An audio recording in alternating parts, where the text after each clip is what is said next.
Previously, I've been using DoctorFuel. Now, I've been using this religiously in my MP300, and you can also use it for petrol cars.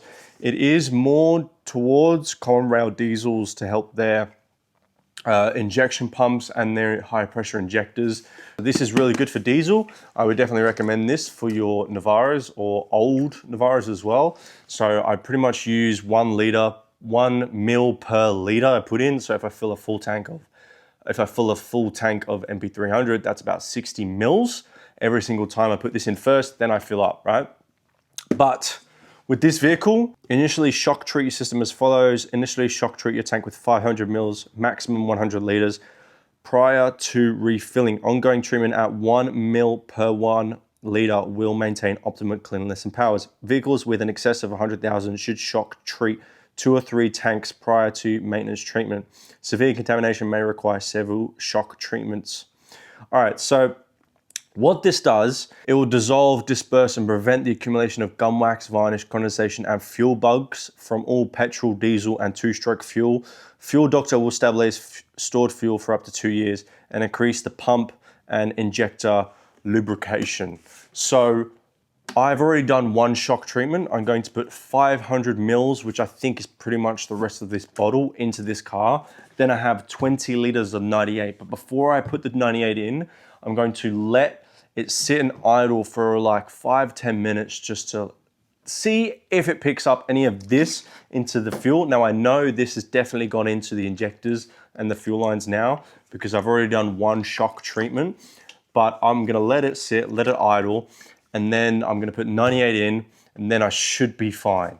You can keep using this as I have been with my MP300. I've been using 1 mil per liter ever since I bought it. So 30,000 kilometers of using this. I've only bought about 2 bottles of this during that time, which isn't a lot. So this 1 liter bottle does last a long time. It lasts, I reckon, 6 months, this bottle. So, but obviously if you're doing shock treatments, it's gonna obviously get used up quickly because you need to use, you know, half the bottle for your initial shock treatment if your car like this has over 200, 300,000 kilometers. All right, a few other little things that I bought for the car. These DampRid, I'm gonna stick these under the seats. Now, obviously you already know in the previous episodes, we tackled the sunroof and the carpet floor issue. Now I'm going to try these out. Let me know in the comments if you have tried these DampRid, DampRid free, whatever, from Bunnings. These are about $4, so I'm not using a lot of money. I will be adding it to the list.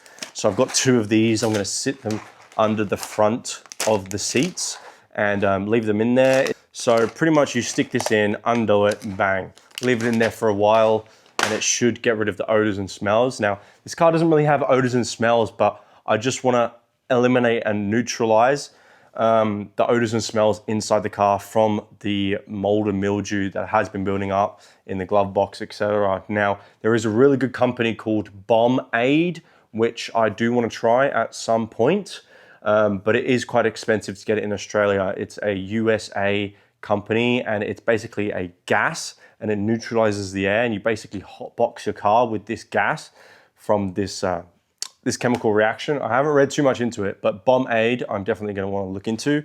I obviously bought microfiber cloths. I'm not gonna include this in the price of the build because I need this for my garage.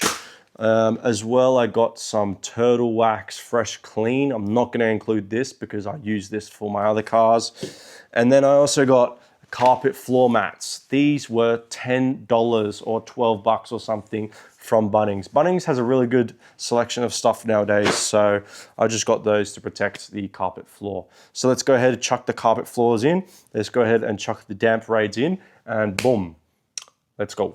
I guess like this. I think this is not a fully sealed unit. That's why it's like that. So we're gonna put this in like this. Now, tell me if I'm doing this wrong, because I've never used one of these, but as far as I'm concerned, I think that's it. Stick that underneath the front seats. All right, I'm gonna stick the other one in the other side, underneath the driver's seat.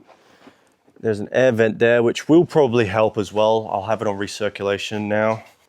Next thing I'm gonna do, chuck these floor mats in. Now I know this isn't all that exciting part of the build, but I do want to document everything that we're going to do on this channel, on this series, sorry. So everything that I do, I want to document and I want to film and I want to show you the entire process. We probably will be changing these at some point, but I want something rather than nothing. So stick the other one in.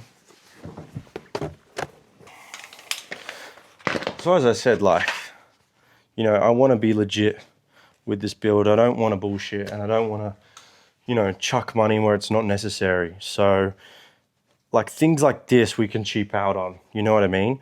Things like a timing belt kit, I need to get either a genuine Toyota or a Gates for that kind of stuff. But this stuff is really irrelevant. Like it doesn't not matter, to be honest. So as I said, I'm gonna shock treat this with another 500 mils. Will this work? This might work.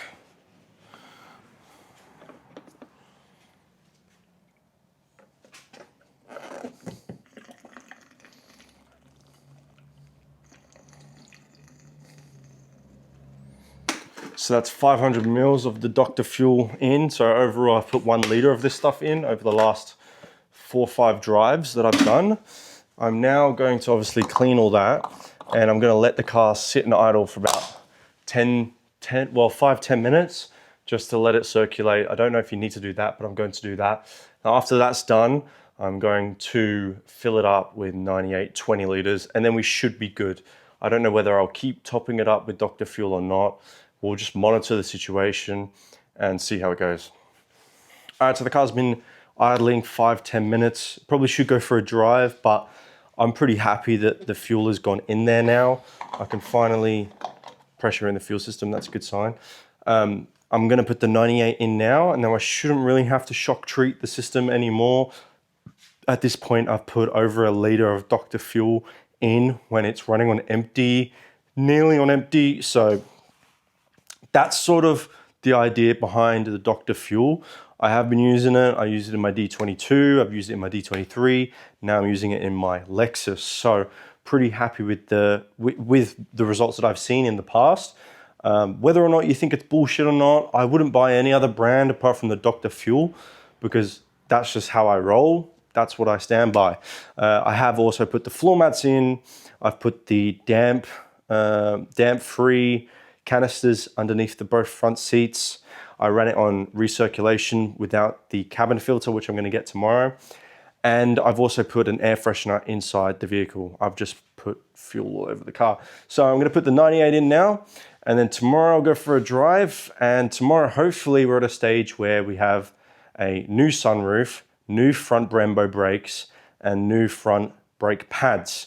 And then once that's all locked in, maybe Wednesday, which is in 2 days, I'll order the Chinese tires. And at that point, we'll be at around 2,000 total cost. And at that point, we're pretty much ready for a roadworthy. We just have to do lower control arm and rear upper control arm bushes. So yeah, I'm gonna put the 98 in now. I also forgot to mention that I did replace the negative battery terminal clamp with a spare one I had, so that looks a little bit cleaner. I've just sort of clamped that on. Also gives me space to put something else on the negative if I want to.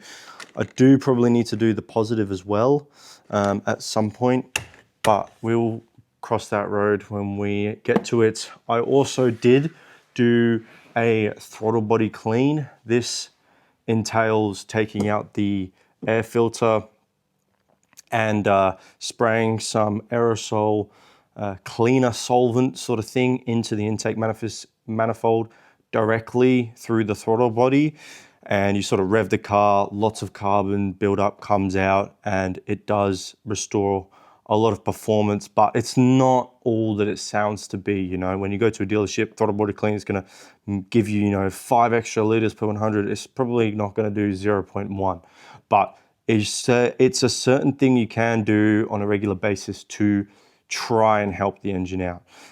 So I did that by taking out the air filter directly into the throttle body, which is just under here. And I will be replacing this whole bit. This whole section probably will be going at some stage and probably doing a straight to hot air intake or something, but for now, I do like that it looks OEM. And yeah, I could get a K&N filter, but I want to save the money. It's a budget build. So that's what I did as well at work. But yeah, I appreciate everybody watching the video.